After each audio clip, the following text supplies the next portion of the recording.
Which wide receivers should you be starting and who should you be sitting in Week 16 of the fantasy football season? Let's find out. Welcome back, Fantasy Endgame community. I'm Pierre. He's Chris. We're here to break down every matchup and talk about wide receivers who should be in or out of your lineup. No teams on bye. Of course, that's way over with. But look, you need to know about the scheduling quirk this week because of Christmas. Almost all of the matchups are going to be on Saturday, so set those lineups in time and join us on Friday night for our start-sit show. We're going to go down each and every matchup and talk about what we think right now based on what we know, who we like and who we don't. There are still some players that we like enough that we're not even going to think about it. These are must-start receivers. Justin Jefferson, Stephon Diggs, Jamar Chase, CeeDee Lamb, Devontae Adams, Tyreek Hill, A.J. Brown, Amon-Ra St. Brown, Keenan Allen, T. Higgins. All right, starting with the Thursday night game, that is the Jaguars at the Jets. Why not start with Zay Jones, the man of the hour, coming off a 3-touchdown performance last week. If you had him in your lineup, well, congrats. Does he repeat against this Jets defense, or at least even come close? Yeah, I mean, that's the thing. This is such a tough matchup against this Jets secondary. But he's on fire right now. The Jaguars offense is on fire. Trevor Lawrence is on fire. I can't say to sit him because he's been so good. But it's a tough spot for him. So I'm going to put him as a start, but there is risk here. There's a lot of risk here, especially if he gets to face Sauce Gardner. And you might have seen the stat. He wasn't even targeted last week. Lions didn't even pretend to try to challenge him. If that's who's facing off against Zay Jones, you want no part of him. But again, it's so hard to say just sit him outright. I'm just going to say he's a very risky flex play this week. Not a complete avoid, but just be warned. And look, maybe I'm fooling myself again. I would say Christian Kirk is probably going to be a better start because he's a slot guy and he won't get those outside corners. But you can't feel great about him. I mean, he's just kind of a risky play to me. Yeah, you can't feel great about him, but like you said, he's a slot guy. You know, Amon-Ra did okay against this defense last week. Not a must-start by any stretch in this matchup, but again, I think he's still a decent start. Now, what about Garrett Wilson? We were real nervous about him for most of the game, and then finally came through, at least with some yardage and some points for you last week. What do you think he does against the Jaguars? Another game with Zach Wilson at quarterback. Yeah, that's the thing. It's a good matchup, but it's Zach Wilson, right? It's not the match. You don't have to look at the matchup. It's Zach Wilson, but he's still, startable. Even last week, I was still saying you can still start him, but the upside is limited. The upside is limited again, but you can still start him. Yeah, he kind of delivered what I expected with Wilson at quarterback. So high-end wide receiver 3, startable. The ceiling is definitely lowered. And then Elijah Moore. I mean, he didn't give you 0, but you can't start him this week, can you? No, cannot start Elijah Moore with Zach Wilson. No. Falcons going to take on the Ravens. You got Desmond Ridder on one side, and you got maybe Lamar Jackson on the other side, or if not, Tyler Huntley. Look, it's going to be a run-heavy game. I think the only receiver even worth talking about here is Drake London. Looking better the last couple of weeks. Can you go with him, though, in Baltimore? I mean, this is a good matchup because Baltimore secondary has been vulnerable. Sounds like Marcus Peters might be out again this week. Keeps coming back and getting re-injured, it seems like. But, man, I mean, with Desmond Ridder, it did not look good at all last week, at least throwing the ball. He did target London a decent amount, so not a must-start by any stretch, but I'm going to say, as a flex, he's solid as a flex. I mean, I felt pretty good about London last week, even with Ridder making his first start. That's because it was the Saints. Man, at Baltimore, he, to me, is just a flex at best. I don't feel good things about him. I think he is still startable in some leagues, but proceed with caution. Lions at the Panthers. Well, Lions still on the road, so I don't know if that means great things for Jared Goff and their offense. What do you think about DJ Chark? I mean, a little better spot for DJ Chark. We were definitely off him last week, but he may still see, J.C. Horn in coverage. So, but he's always got that big playability. But in this matchup, I'm going to say, flex at best. I mean, I think he could do something this week as opposed to absolutely nothing from last week, but I don't see a path to real upside. I'm going to say I'll sit him in favor of somebody else. Jameson Williams, think he gets up, one catch. Do you think he gets maybe 2 or 3 this week? No, less than 20% of the snaps, 1 target. I mean, granted, it could have been a huge touchdown, but he gets 1 target. Like, it has to be a home run. If he doesn't hit that home run or it's incomplete, you're getting nothing. You cannot start Jameson Williams. No, you cannot start him. Maybe next year, not this week. And then DJ Moore, look, kind of came through last week. Do you think he can repeat? Home game, and it's the Lions. Yeah, you got to feel fairly good about DJ Moore this week. You never feel, great about him, but it's the Lions. They're tough to run on, easy to throw on. I think DJ Moore is a good start this week. Look, there's one thing I could say positive about Sam Darnold. He's kept DJ Moore's fantasy value afloat. So I think he's a solid start. Everything looks to be in place for him to be a guy who can get you between 10 and 15 fantasy points. I think that's good enough. Bills at the Bears. Let's talk Gabe Davis yet again. I mean, is this the week where he comes through with a big game? I mean, maybe, but are you trusting it at this point? I mean, you're just going to keep throwing him out there and hope this is the week? I know it's the Bears and it's a good matchup, but man, I'm not trusting it. I'm sitting them. Yeah, I mean, it could happen. And, I'm starting to kind of get that feeling that when nobody's on him, he's going to come through with like the, 3 touchdown game, but whatever. I've been off Gabe Davis for a little while now. You can't start him. You've just got to go with something has at least potential, to give you something as opposed to hardly anything. Isaiah McKenzie, is there a path for him?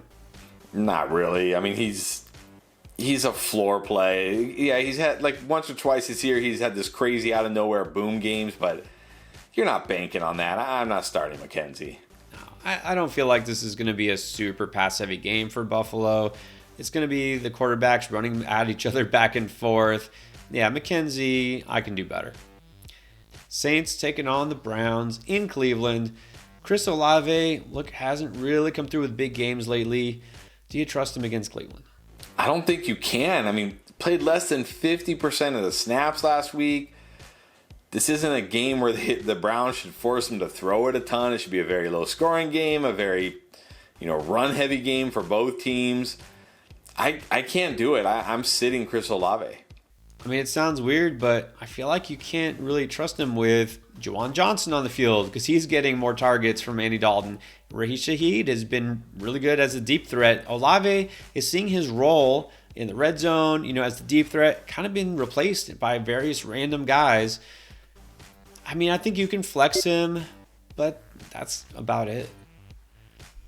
All right, what about Amari Cooper?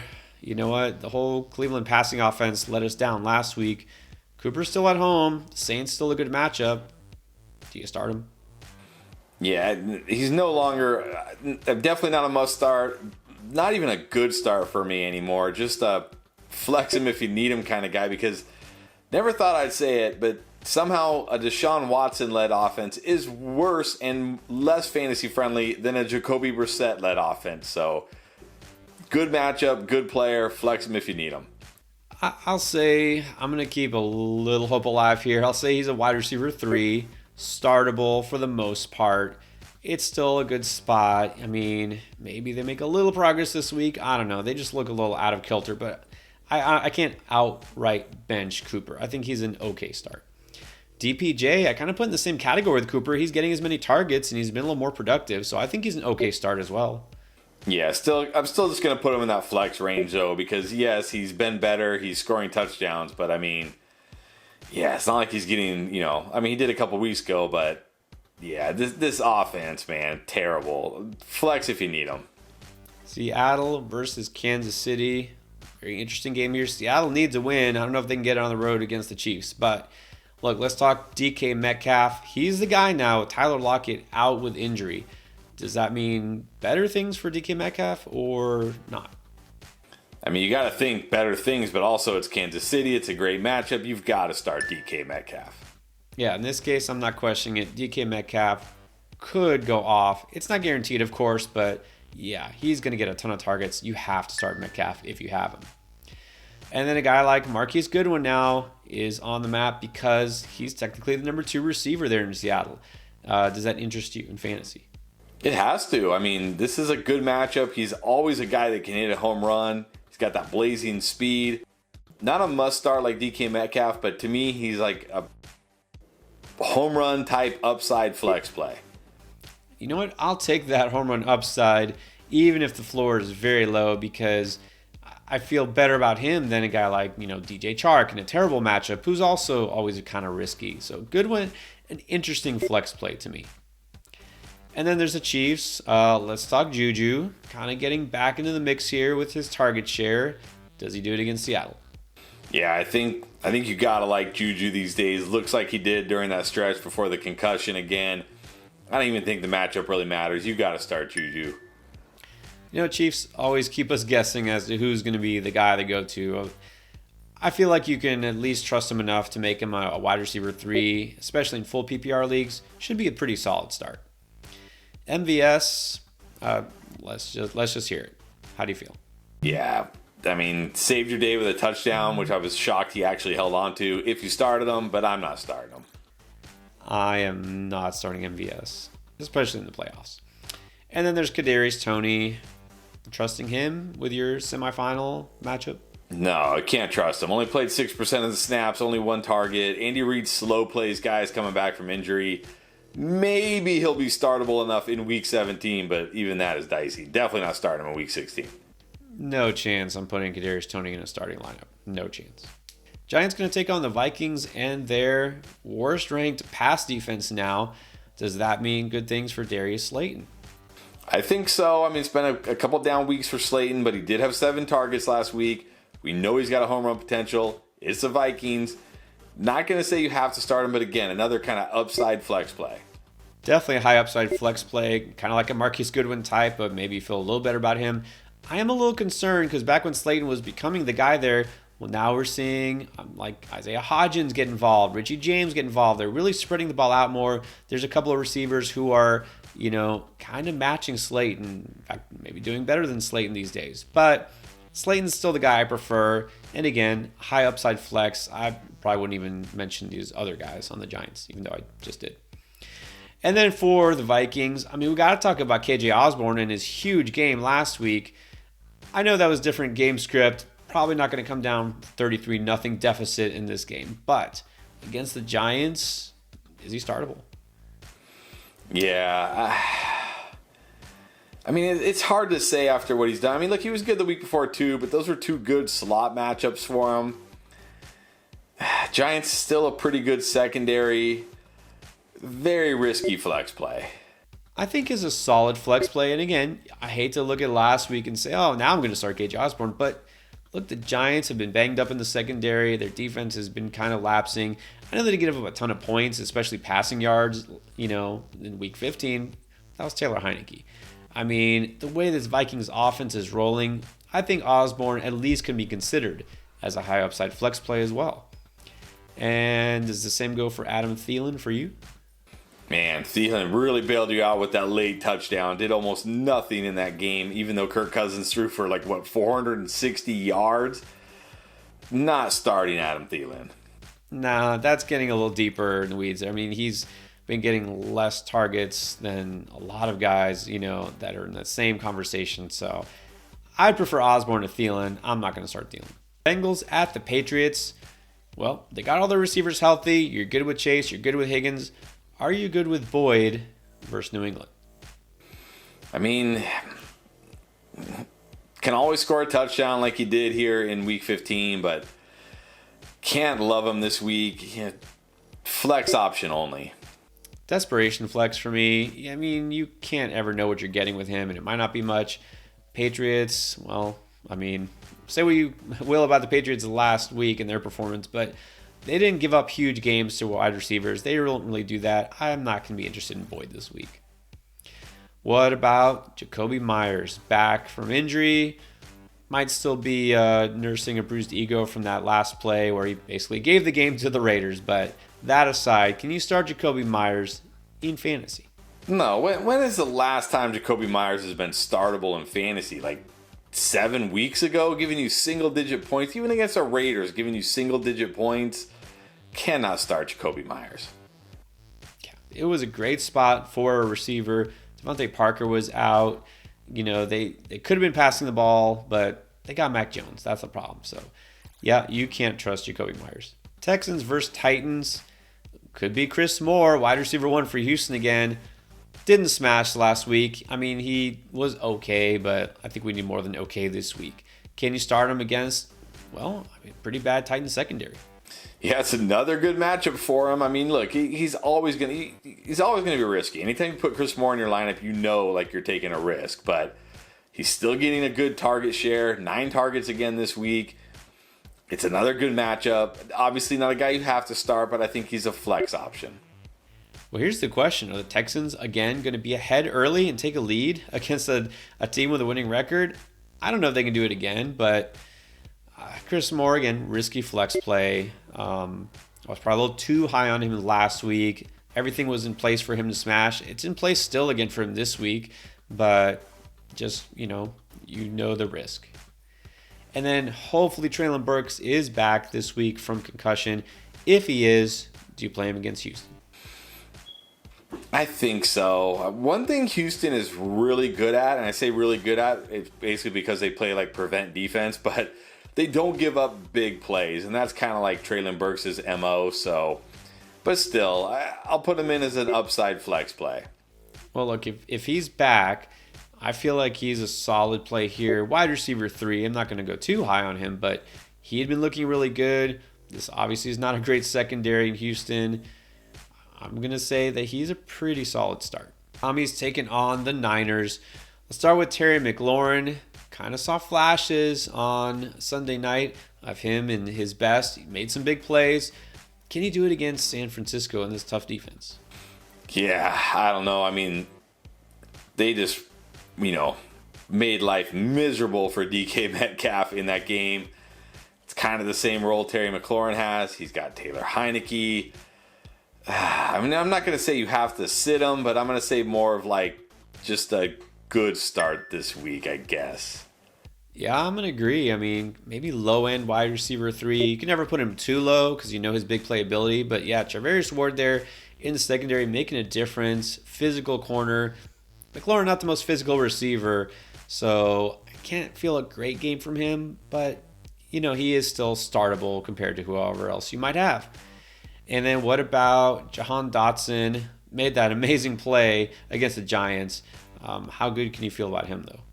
I mean, he's had a couple good weeks. Had a good game before the bye, had another good game here. But again, this is a tough defense. And this is Taylor Heineke and the Commanders' offense, not some, incredible offense. So I'm going to sit Dotson this week.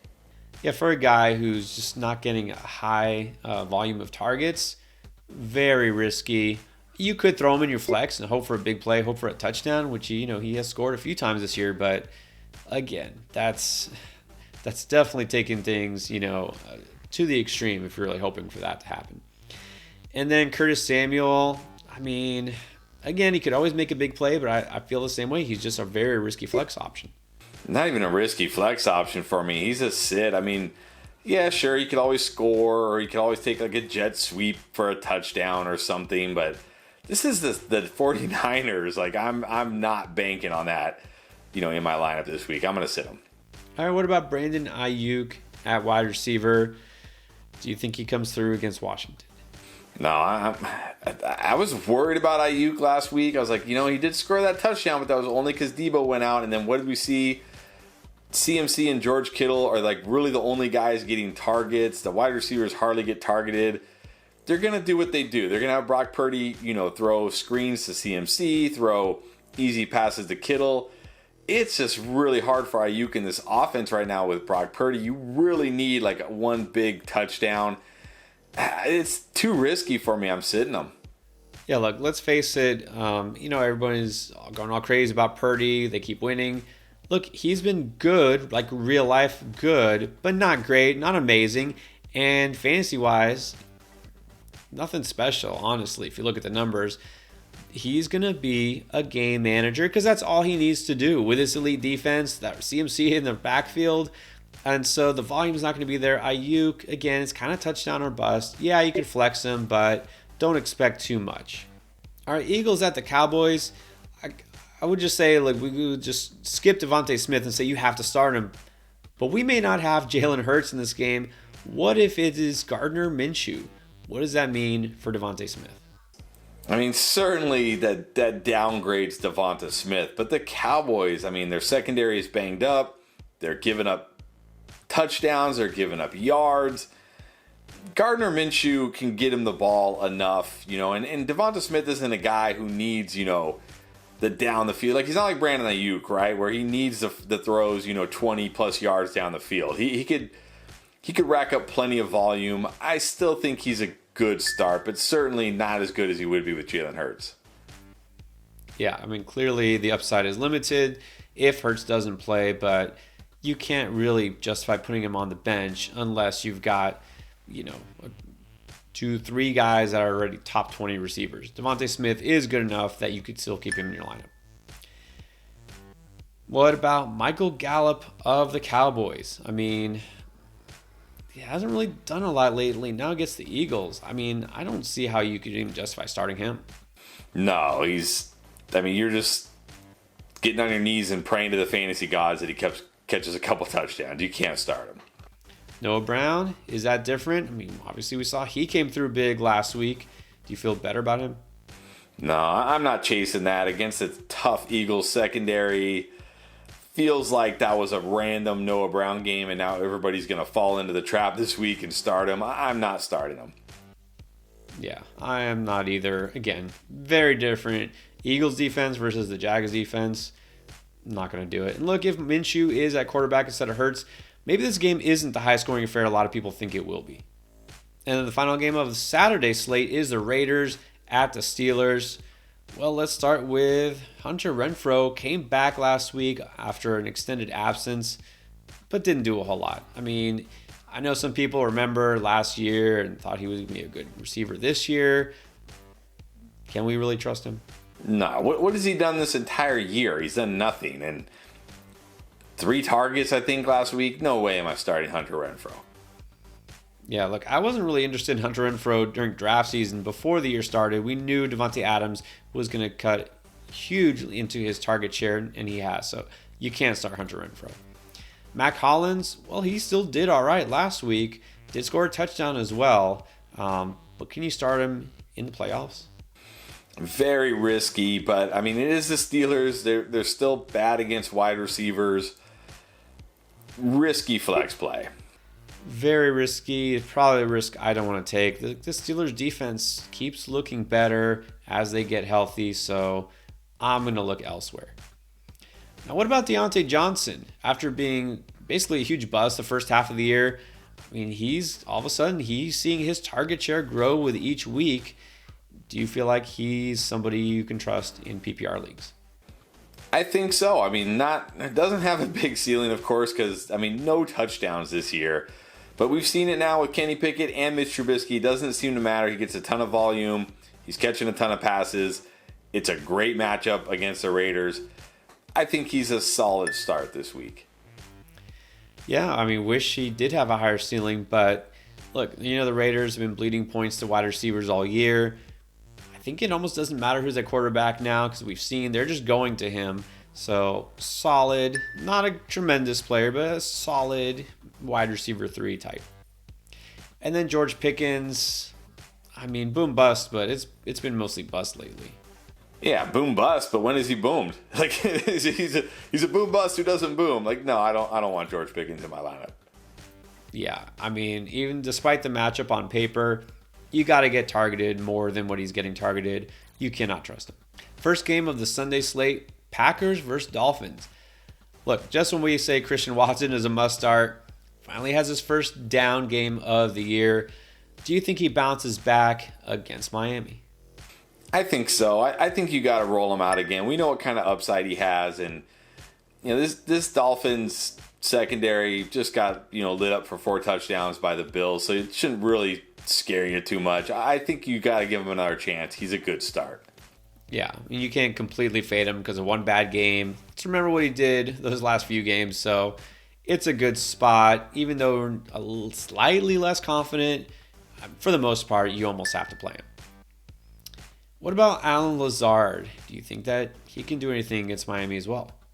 I mean, maybe. He feels very touchdown dependent to me. So he's like a guy you can flex and hope for a touchdown, but that's about it. Yeah, I mean, I can never feel too great about Lazard, especially now with Watson doing what he has been doing. Again, I actually feel better about him in non-PPR leagues. Without a touchdown, I just don't know how much I can really expect from Lazard. So a flex play, that's kind of where I will always put him. And then Romeo Doubs, back from injury. Kind of a crowded receiver group at this point in Green Bay. Can Doubs come through? Yeah, it feels like there's not enough room for him anymore in this offense, so I'm going to sit him. I mean, it would be reaching pretty deep. You'd have to be probably in a 14-team league to really put Doubs in a starting lineup. And then Jalen Waddle, I mean, still kind of borderline must start. Came through against Buffalo, can always hit that home run. Do you feel like you have to start him against Green Bay? Yeah, you pretty much do, because like we saw on Saturday there, what he can do, what he's capable of. So, unless you just have really good options, you can't really sit Jalen Waddle. Good start. Yeah, I'm not sitting Jalen Waddle. There's no way. Packers obviously better against the pass than the run, but this defense doesn't scare me off a stud like him. You got to start Jalen Waddle. Broncos at the Rams. Not the most dynamic of passing offenses this year, but what do we think Jerry Jeudy will do now that he's got Russell Wilson back at quarterback? I mean, you got to feel okay about Jeudy. He was not bad last week, and the Rams, the one way you can attack this defense is actually through the air this year. So, not a guy with a big ceiling, but he's got a decent floor. So, I think he's a guy you can flex. Last we saw Jeudy and Russ together, he was scoring 3 touchdowns, but no, look, I'm not going to get carried away. Sure, he's startable, maybe a low-end wide receiver 3, but, that's about as high as I can put him. Tampa Bay against Arizona here. Let's start with Mike Evans. Like a really good first half and then did nothing the second half, just like all of Tampa. So what do you think Evans does in this matchup? I mean, this is a good spot, right? This Cardinals defense, not very good. I think you still got to start Mike Evans. Yeah, we saw, even though it wasn't a blow-up game, obviously didn't score, but still was pretty solid point-wise. This is why you can't ever rule out a guy like him. Better things could come in this matchup. I think he's still a very solid start. And then Chris Godwin, I mean, I think it's pretty obvious now. He's the number one guy again in this offense. I think you have to start him.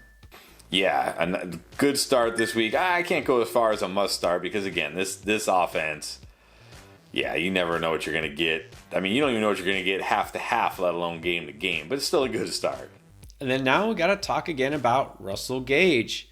Had a huge game, 2 touchdowns. Is he all of a sudden a guy we need to pay attention to? I think so. I mean, remember, we were really high on this guy, before the season. Struggled with injuries all year pretty much. But he's got a role in this offense, and it's a Cardinals defense that gives up a lot. So, I don't like him as much as Evans and Godwin, of course, but I think you can flex him if you need him. My concern, and you're right, I mean, I was all over Russell Gage during draft season. Just injuries seem to always bite him. My concern is that they really don't need to pass the ball that much because I don't think the Cardinals are going to score that much, and they're not going to be coming from behind late like they were against Cincinnati. But I think he is a guy you could consider flexing in a full PPR league. And now for the Arizona side, we've got to talk about DeAndre Hopkins. Well, we can't say it's a must start because they could be rolling with a third-string quarterback. So what do you do with DeAndre Hopkins? Man, I still think you kind of have to start him. I mean, he had 11 targets. He still had a decent floor game. Probably doesn't have a ton of upside this week, especially if it's McSorley, but I still think you got to start him. Yeah, still the guy who's probably going to be on the border of the top 20 wide receiver rankings just because he's DeAndre Hopkins. He's been great this year. The targets that go out will go his way. I think he's still a solid start. I don't think I feel the same way about Hollywood Brown. I was completely off him last week against Denver. And again, I think he might be the guy who kind of loses out here with his quarterback situation. Yeah, I'm not starting Hollywood Brown this week. Even if it's Colt McCoy, I'm probably not starting Hollywood Brown. I'm going to sit him. And then Chargers at the Colts. Mike Williams didn't go off, against Tennessee, but he was still fine. He's still a stud. There's always boom or bust in him. So which one is it this week? Yeah, I mean, not as good of a matchup. Probably going to see a lot of Stephon Gilmore. I still think you kind of have to start him, though, because he has that weak winning potential, but definitely a little nervous about him this week. I mean, I think he's okay. I think he's a wide receiver 3. I think you could go with him. It would be really hard to keep him on the bench, unless you have somebody who's definitely you're feeling much better about. I think this week I feel better about him than most of those guys in that range. So I think he's a good start, pretty good start. Josh Palmer, he's still involved, but I don't see much of a ceiling this week, do you? No, that's the problem. He's involved, but not enough to give you any real ceiling. I'm benching Josh Palmer. Yeah, I think he's a guy you probably can just keep on the bench, not worry about missing out on too much. And then Michael Pittman, huge target share, not huge yardage, no touchdowns. Is he a guy that you can feel good about this week? Yeah, I think you got to feel pretty good about him at home against the Chargers. I mean, you'd like to say the Chargers are going to score a bunch of points on him, but the Chargers just don't score many points these days. But I think you still got to start Michael Pittman. Not the most exciting fantasy player these days, but again, kind of in that wide receiver 3 range. Solid, decent start in PPR leagues. All right, now you know how we feel about all the wide receivers for Week 16. What about running back, quarterback, tight end, and more? We got you covered with our playlist here. Check it out for all the fantasy advice you need to win in the playoffs.